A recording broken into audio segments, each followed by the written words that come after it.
Good morning, everybody. Happy New Year to you. I think, Mitty to thank for my being up here. I really feel it's a privilege to start, to be the first person to give the sermon this year, this very special year, 2020. So I do feel very privileged and even a little bit anxious as I was preparing the message for today. So I hope Heavenly Parents have been with me in preparations for this message, and I hope I can share something worthwhile to you today. So yes, we're starting a new year and also a new decade. So it's a very special start at this point. Yeah. I've chosen this topic, take the opportunity. I was a little bit influenced by football, if I'm honest, because I was listening the other day to, I'm an Everton supporter, as some of you may know, but our former manager, David Moyes, who's now the new West Ham manager, got his team really revived. They were really suffering in the relegation area recently. The manager was sacked. Anyway, David Moyes was reappointed. He was also temporarily before. Anyway, but he got his team to win 4-0 the first game. And someone asked one of the defenders, what happened? How come you got such a revival? And this player, Frederick, I think he is, one of the defenders, he said, David Moyes gave us he only had 2 days with the team before they played on New Year's Day. They beat Bournemouth 4-0. Anyway, the player said that David Moyes told the team, go and enjoy yourselves, do your very best on the team. And he said, if you do your best, you support each other, and keep the game plan, and take the opportunities, he said. If you want to win, you have to take the opportunities. In the Premier League, you get very few opportunities to score goals because all the teams are quite challenging. So he said, take the opportunities, and then you can win the game. And they won 4-0. So his words... Bournemouth. Yeah, so it was a good result. Anyway, in our lives, many opportunities come and go. If you've taken your opportunities this past year, I take my hat off to you and I say, well done. But on my own reflection, as I was sharing with Kieran earlier, I feel I've missed several opportunities this past year, and I want to change that. That's my intention, is to change that.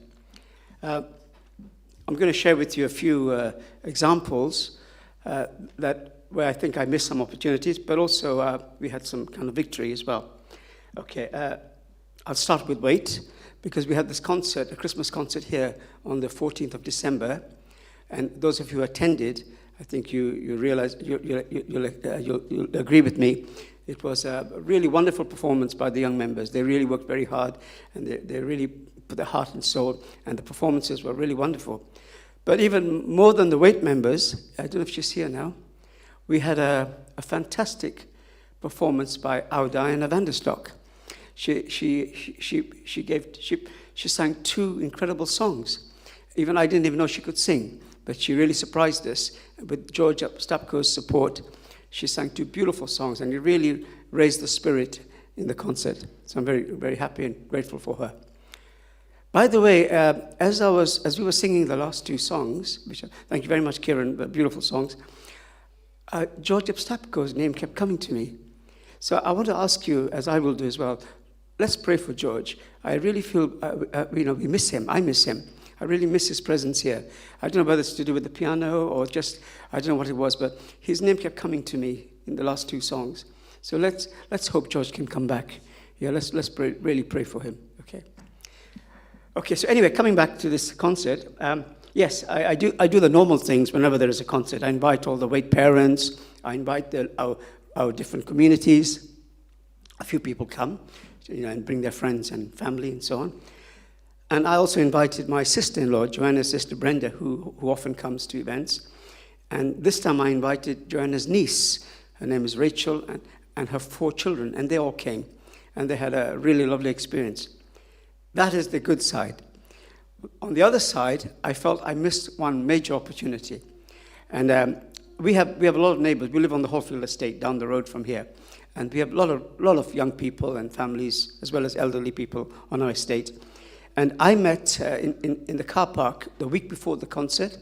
I met a good friend of ours, a Jewish lady called Michelle, and she has a son called Daniel, who's roughly the same age as our son Matthew, and we've known them many years. Anyway, I was sharing, as she was about to drive away, I just mentioned the concert to her. And she said to me, her son is on leave. He's got some study leave. He's an accountant, and so he had to do an exam or something. But he had a week's off leave. So she said, invite him.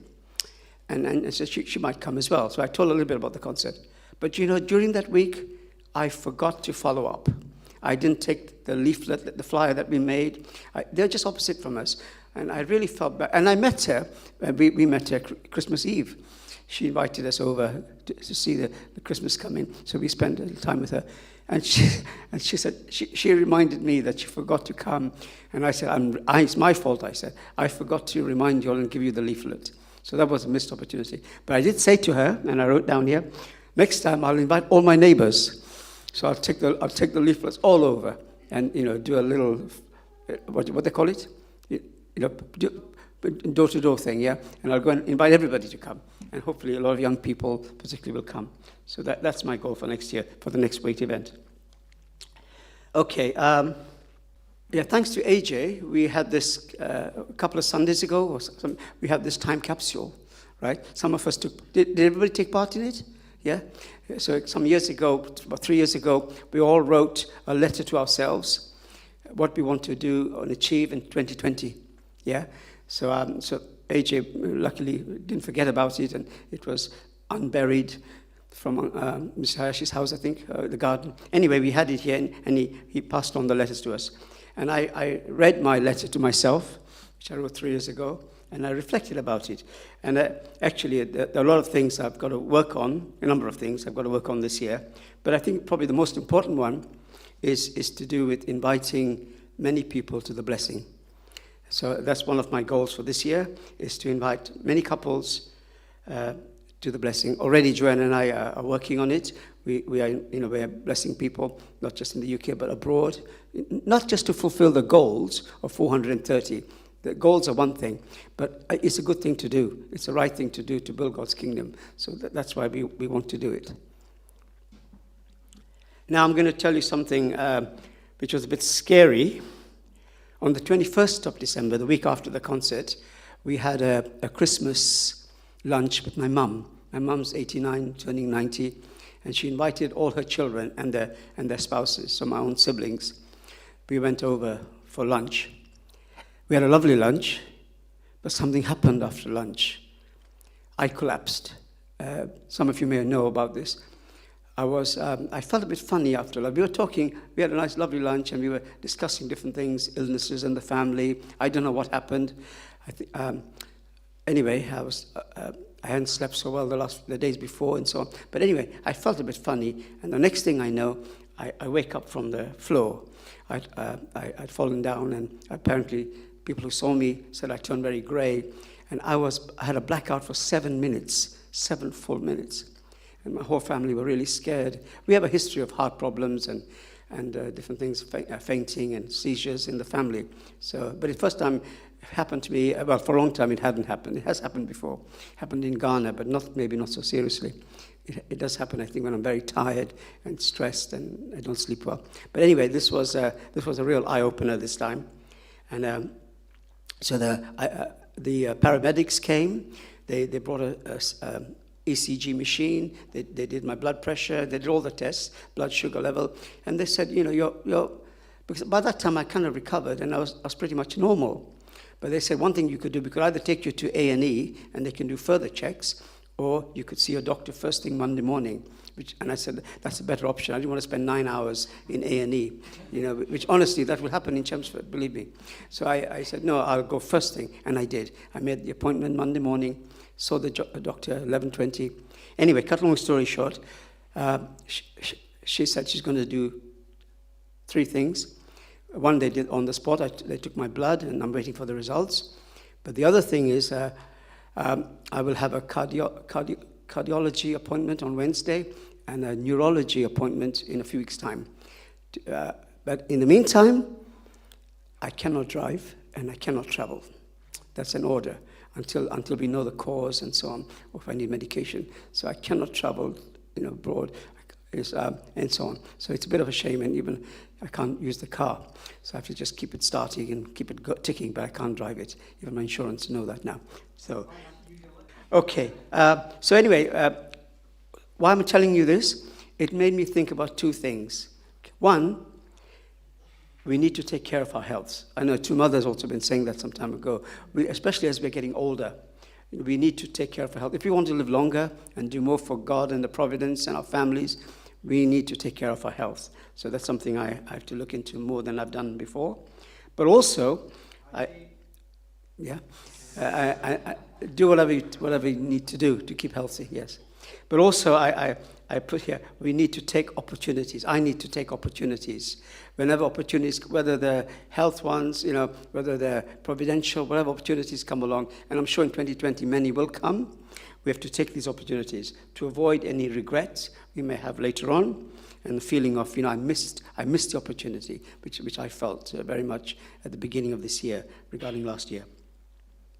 So I come to the main part of the sermon now, and that is, so what does 2020 mean to me? I said to Mitty when we discussed on our committee, on our chat group, that I wanted to talk a little bit about the new start, because we are starting a new year and a new decade, as I said.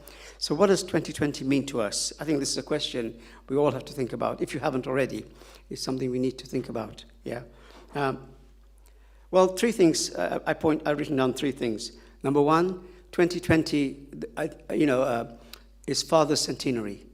Our true father, founder of our movement, Reverend Moon, is 100 years old this year.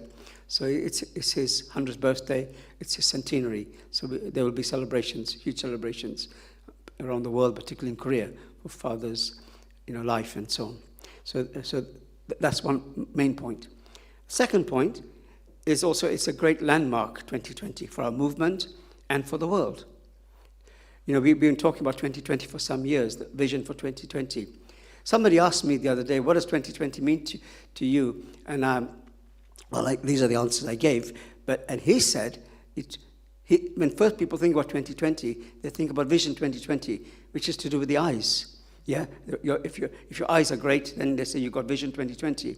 So, but as it happens, this year is 2020, so our vision has to be good. Not just in our eyes, but in what we want to do and achieve and accomplish. So this year,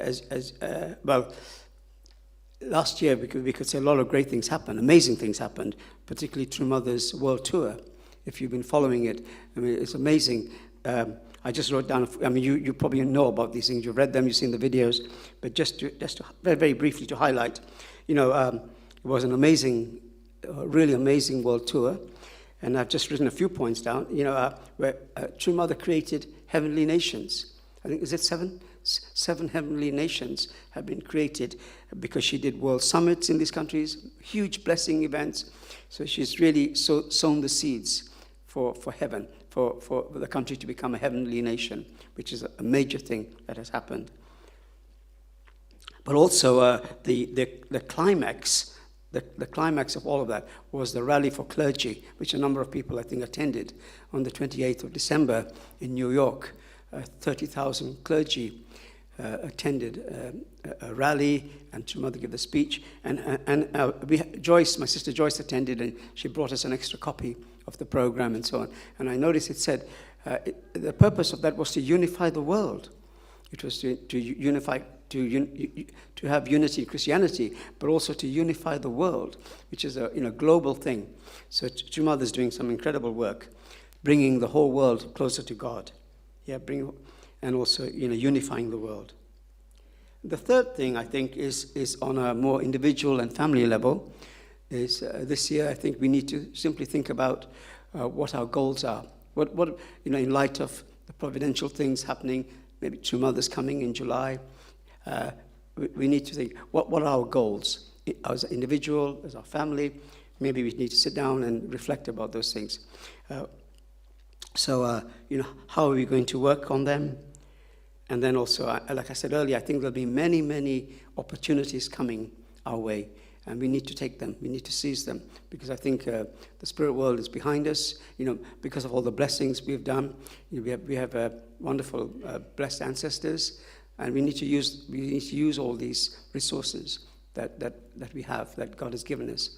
And then, hopefully, take these opportunities that come and make a success of things. Yeah. Okay. I wasn't actually planning to give a long sermon. Yeah. Have you heard enough?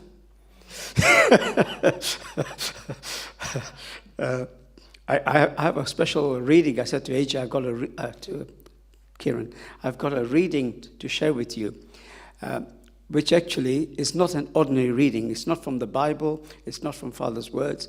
It came through a friend of mine from Ghana just before the end of the year.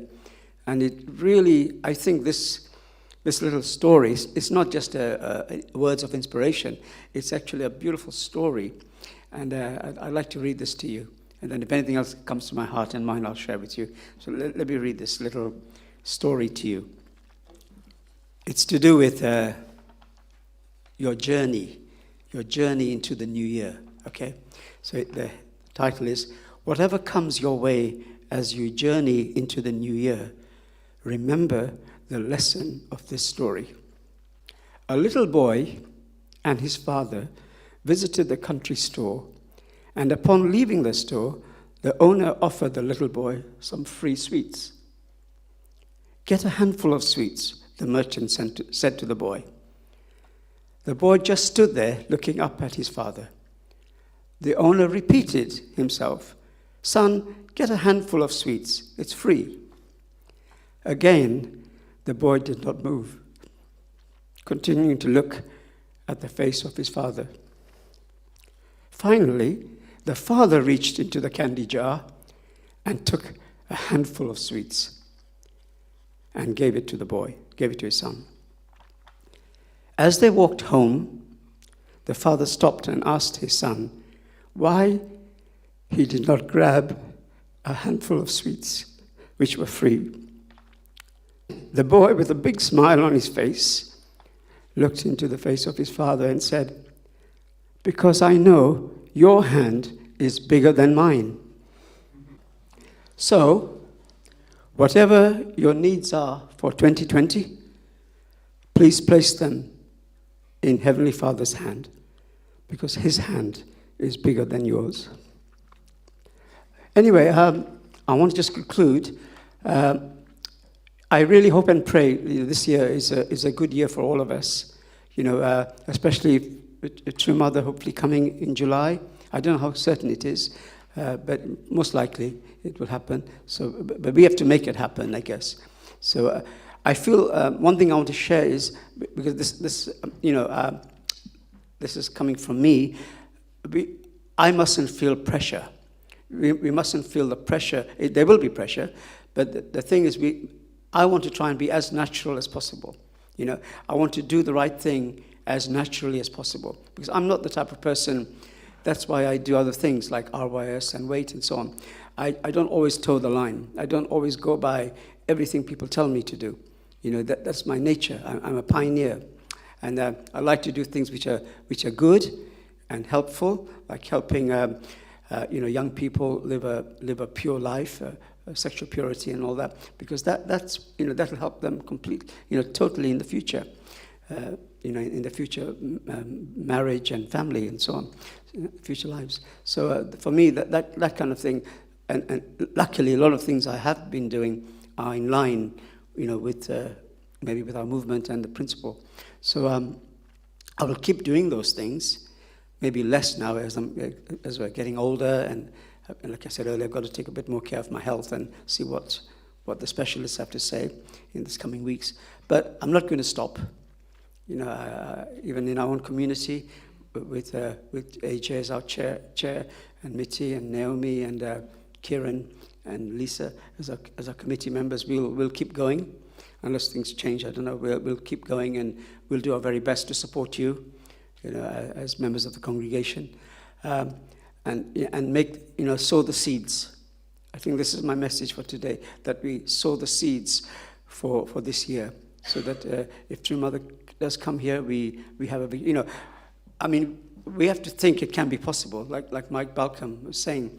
We have to believe it can be possible. 30,000 people going to New York, 100,000, was it in Johannesburg and Tanzania? There's amazing things have happened with large numbers. Maybe we can't quite imagine that in the UK, but we have to believe it can happen. If we are united, if we give our best, because God knows us, our Heavenly Parent really knows us, and we put our heart and soul in what we are doing, and we unite, as the football manager said, we can achieve our goals. Yeah. So I want to leave you with this message. We're all wonderful people. We're handpicked, I think, by God. So there's a lot of love and care in our community. So let's really have a great year this year. Yeah. And maybe we can take a bit more time than usual to share what we want to do, what our goals are, and so on for this year after the sermon. So let's reflect, and we're all individual, as the principle says. We're individual truth bodies, so we're all unique individual people. But so let's use that individuality to use our creativity in doing something great for God's providence in 2020, and really support True Mother and our Father in the spirit world and our Heavenly Parents and all brothers and sisters. I especially have been moved when I read about the parliamentarians, the members of parliament in some countries who've really, really supported True Mother, which is amazing. Some years ago, this never happened, and so many clergy as well. Christianity has by and large, has criticized our movement, because we're not mainstream Christians, they think. So, but for them to come, because no one else is working towards unity. So, that's why we need to unite also with True Mother and her vision, and really take things forward. So have a blessed time as you journey into the new year. And my prayers and best wishes are for you and your families. God bless you. Let's join me in prayer. Our dearest Heavenly Parents and our true parents, thank you for this opportunity. I could come and share a few words with my brothers and sisters here at Lancaster Gate, our church headquarters. I felt very privileged to come here, and I hope I prepared enough to share from my heart, and hopefully some words that you'd want me to share with brothers and sisters. And I really pray together with you that we could have a really wonderful, successful year 2020, and that we can really have a spirit of unity and go forward, maybe to do things that we haven't believed we could do before, and we could really go forward and have great success this year for this country. We want to make the UK a heavenly nation. It sounds almost impossible, but why not? It can be done with the help of the positive and blessed spirit world. I'm sure it can happen. So let us believe great things can happen in this nation of ours. And I pray for all our political leaders, religious leaders in this country, that they can unite, and hopefully they can also come to understand True Mother's vision and the principle, which is for all the world to live as you intended. So please guide us throughout this year, and I pray that each one can have good health and could really also be able to use their creativity, their individual skills, and the things they really can offer, so we can really have a great success in this coming year. So please really guide us, and I pray your guiding hand can really take us through each day in 2020. Thank you so much for this time and opportunity I could have this morning, and please bless each member of our congregation, those who are here, those who are not here, those who are ill, please help them. Those who are absent, I pray they can come as well, and we could really work together and have a victorious year 2020. I offer this prayer in all our names and in my name, Marshal De Souza, Central Blessed Family. Adieu.